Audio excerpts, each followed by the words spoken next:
শেখ হাসিনার পতনের পর থেকেই বাংলাদেশের রাজনীতিতে সেভেন সিস্টার্স নিয়ে আলোচনা তুঙ্গে। বিশেষ করে বর্তমান অন্তর্বর্তীকালীন সরকারের প্রধান উপদেষ্টা ডক্টর মোহাম্মদ ইউনূসের একটি মন্তব্যের পর সামাজিক যোগাযোগ মাধ্যমে এ বিষয়ের প্রতি মানুষের আগ্রহ বেড়ে যায় বহুগুণে।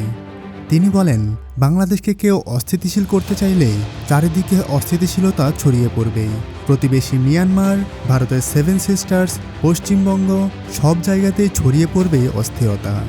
এই মন্তব্য শুধু বাংলাদেশ নয়, গোটা অঞ্চলের রাজনৈতিক স্থিতিশীলতার প্রশ্নকে সামনে নিয়ে এসেছে, যা ভারতের উত্তর পূর্বাঞ্চলেও এই 7টি রাজ্যের গুরুত্বকে আরও বাড়িয়ে তুলেছে।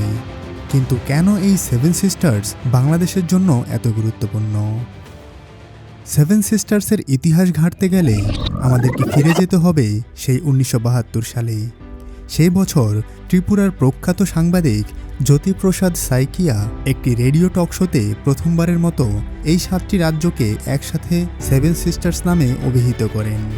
ভারতের উত্তর পূর্বের এই রহস্যময় 7টি রাজ্য হল অরুণাচল প্রদেশ, মেঘালয়, আসাম, মণিপুর, মিজোরাম, নাগাল্যান্ড এবং ত্রিপুরা। এই ধারণার ভিত্তিতে তিনি ল্যান্ড অফ সেভেন সিস্টার্স নামের একটি বইও লিখেন। মূলত এরপরই এই নামটি জনপ্রিয়তা অর্জন করে। আসলে ভারতের এই রাজ্যগুলো ভারতের মূল ভূখণ্ড থেকে কিছুটা বিচ্ছিন্ন হয়ে একেবারে বাংলাদেশের কোল ঘেঁষে অবস্থিত। তাই ভৌগোলিক এবং কৌশলগত দিক থেকে এই রাজ্যগুলো বাংলাদেশের জন্য বিশেষভাবে গুরুত্বপূর্ণ। বিশেষ করে ত্রিপুরা, মেঘালয়, মিজোরাম এবং আসামের সঙ্গে বাংলাদেশের দীর্ঘ সীমান্ত রয়েছে। এই সীমান্তবর্তী এলাকার নিরাপত্তা, অবৈধ অভিবাসন এবং চোরাচালান বিষয়গুলো সরাসরি বাংলাদেশের রাজনীতিতে প্রভাব ফেলে। সুতরাং এই রাজ্যগুলোতে কোনো অস্থিতিশীলতার সৃষ্টি হলে তা বাংলাদেশের নিরাপত্তার জন্য হুমকি হয়ে দাঁড়াতে পারে। আর শুধু সীমান্ত নয়, এর সাথে গভীরভাবে জড়িত বাংলাদেশের অভ্যন্তরীণ নিরাপত্তার বিষয়টিও। সেভেন সিস্টার্সের অনেক রাজ্যে বিচ্ছিন্নতাবাদী আন্দোলন চলছে, যা ভারতের অভ্যন্তরীণ নিরাপত্তাকে হুমকির মধ্যে ফেলে দিয়েছে।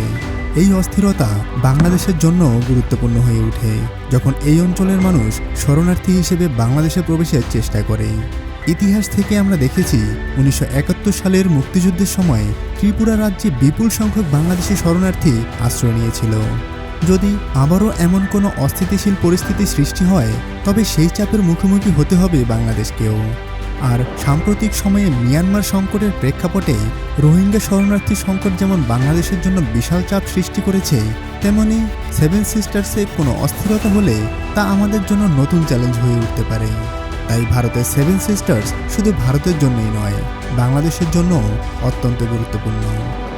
সীমান্ত ছাড়াও দুই দেশের সাথে আরেকটি অত্যন্ত কৌশলগত এলাকা জড়িয়ে আছে, তা হলো শিলিগুড়ি করিডোর বা চিকেন স্নেক।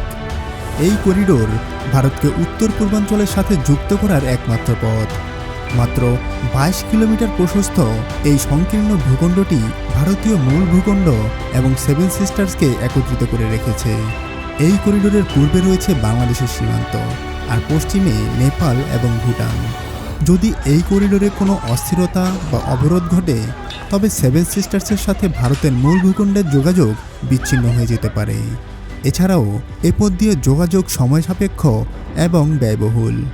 ফলে ভারত বাংলাদেশের মধ্য দিয়ে এই 7টি রাজ্যের সাথে সড়ক, রেল এবং নৌপথে ট্রানজিট স্থাপনে বিশেষভাবে আগ্রহী।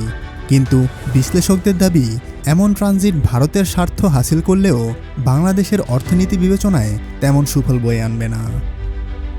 আর বাংলাদেশের সাথে ভারতের সেভেন সিস্টার্স রাজ্যগুলোর গুরুত্ব শুধু ভৌগোলিক ও নিরাপত্তার মধ্যেই সীমাবদ্ধ নয়, এর বিস্তৃতি রয়েছে কূটনৈতিক, অর্থনৈতিক, বাণিজ্যিক এবং যোগাযোগেও। বিশেষ করে সাম্প্রতিক বছরগুলোতে ত্রিপুরা, মেঘালয় এবং আসাম রাজ্যের সাথে বাংলাদেশের বাণিজ্যিক সম্পর্ক উল্লেখযোগ্যভাবে বেড়েছে। সেভেন সিস্টার্স রাজ্যগুলোর সাথে ট্রানজিট চুক্তি এবং চট্টগ্রাম ও মোংলা বন্দর ব্যবহার সংক্রান্ত আলোচনা উভয় দেশের জন্য অর্থনৈতিকভাবে অত্যন্ত গুরুত্বপূর্ণ হয়ে উঠেছে।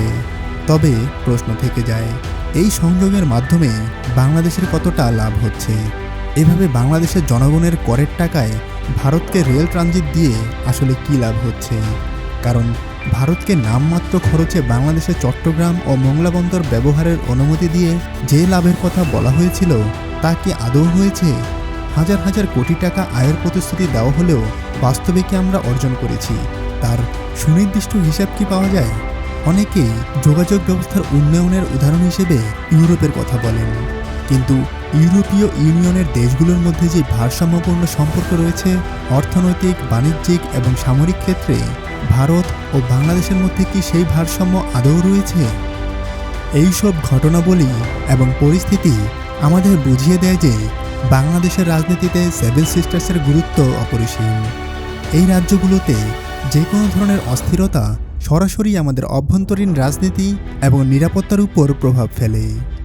ফলে দুই দেশের জন্যই এই অঞ্চলের স্থিতিশীলতা এবং সম্পর্ক রক্ষা করা অত্যন্ত গুরুত্বপূর্ণ।